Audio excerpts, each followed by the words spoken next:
Okay, what's up? Wait, I just realized something. I'm wearing purple, but the background's purple.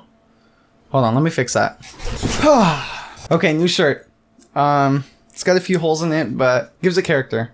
So, I'm just gonna roll with it. So, today, let's talk about the upcoming Sony a7 IV. Yes!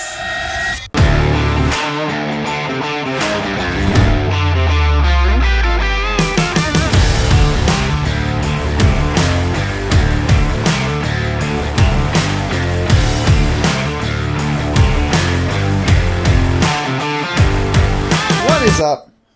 My name is Tristan. If you're new here, I have a passion for creating digital media, and I want to share that passion with you. So, today we're going to be talking about the upcoming Sony a7 IV. This is probably one of the most anticipated cameras to come out. Maybe this year? We're hoping this year.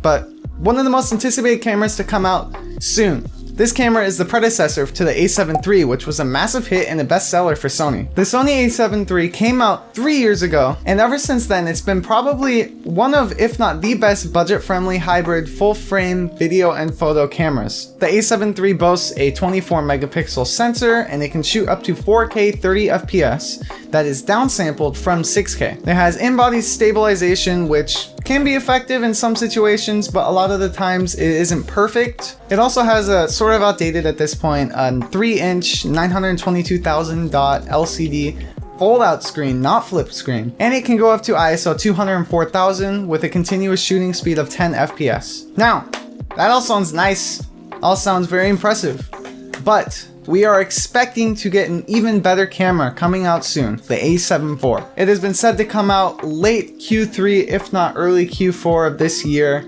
Most people are speculating around September it will be announced, and then it'll be released for shipping around October. However, there's been some upcoming issues around the whole pandemic and the chip delay. So what does that mean for this camera? Well, we have to kind of guess here because it's all just rumors, it's all just speculations at this point. There's been nothing confirmed by Sony. They haven't even confirmed that this camera's coming out. But what we do know is that the very confusingly named Sony ZV-E10, that came out 2 months late. It was delayed twice. So we're hoping that that doesn't happen for this a7 IV, but it's hard to tell. The main and most obvious reason that this camera was delayed upon release was probably the chip shortage. It's been affecting almost all companies that have any sort of influence in technology. So I recently saw on the internet that an underwater housing label for the a7 IV had been released. I immediately was intrigued because it made me wonder what this means for the camera. Is it actually coming out sooner than we think? However, with a little more research, we are unfortunately led to a dead end. In the manual, it says that it's for the a7R4. So, unfortunately, we are left here to try and figure out things on our own, and it's looking more and more like the camera might not even come out until next year. However, it still doesn't mean we can't have some fun and try to guess what those specs are going to be. Sony Alpha Rumors has a few leaks that they got from a pretty reliable source that was actually someone that gave them some leaks for the A1 when it was coming out, and it turned out to be true. So, what are those leaks? From what they found, most likely we are going to be seeing a 30 to 32 megapixel sensor. The video is probably going to be 4K 60 and possibly 10-bit. We don't really know yet because that's kind of a premium feature more for like the a7S IIIs, but it's still possible. We're not really expecting to get a 4K 120 FPS or anything 8K. As far as 1080p goes, we are definitely going to be looking at least 120 FPS because the a7 III had that, and we are hoping to get maybe 240 FPS, but it's kind of a long shot. So some rumors are actually showing that the EVF might be a downgrade. They're saying that the EVF might come with only 3.69 million dots instead of the old 5.76 million. They're saying the reason behind this is they're trying to reduce costs in some areas to improve other things like autofocus and the sensor quality. Now, as far as price goes, we are probably going to be seeing it anywhere from $2,000 to $2,500, and that's just because that is that entry-level full-frame mirrorless camera price range. Most people are rumoring that it's going to be more closer to $2,500,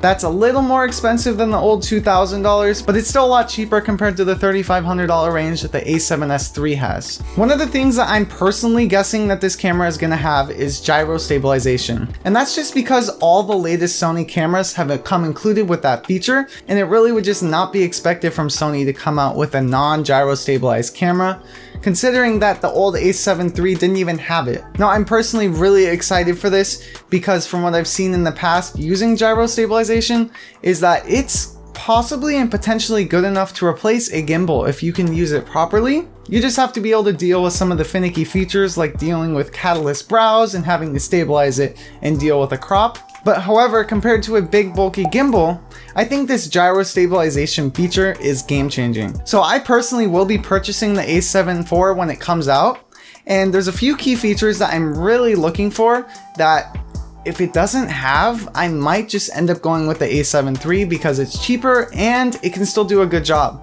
So as far as my wish list goes, the biggest thing is I'm hoping for 4K 60 FPS to be able to slow down that 4K footage if needed. I'm also really hoping for that 30 megapixels, even though really I won't use it too much, but it's just nice to have if needed. The next biggest thing is probably gyro stabilization because that truly is, like I said earlier, game changing to have. And besides the a7C, this is going to be the only other budget friendly full frame hybrid camera to come with that gyro stabilization. Another thing I'm really hoping for is to get a flip screen because I've used the a6400's tilt screen and it's nice to have, but you know, compared to even this flip screen I'm using on this Canon, it's just kind of inconvenient almost. Now I'm really hoping to have improved color science. The a7 III had good color science when it came out, but compared to like the a7S III, it's kind of older, you know, not as good. The a7S III was really the first camera that got Sony kind of known for their color science. Before, everyone was just going for Canon. Now it's kind of, you know, they're trading blows. I don't expect it to be as good as the a7S III because it's just not at that tier of a camera, but a step up from the a7 III would, you know, be appreciated. So that's really all we know about this camera. As you can see, it's a lot of guesswork and just kind of putting little ideas together and just hoping that we can find something. But regardless, I think that when this camera does come out, it's going to be another bestseller, and there's going to be a reason for that. It's going to be a really good camera that's very valuable and fits both the photo and video niche. Now I'm curious, for you guys out there that have the a7 III, are you going to be upgrading to the a7 IV? If it was me personally, I probably wouldn't. I'd probably wait another generation because, you know, there are a lot of differences from the a7 III to a7 IV, but it's not big enough, in my opinion, that I would switch. Make sure to like and subscribe for more content like this. Did you do it? I'm waiting. Anyways, I hope you guys have a great day. And as always, go out there and get creative.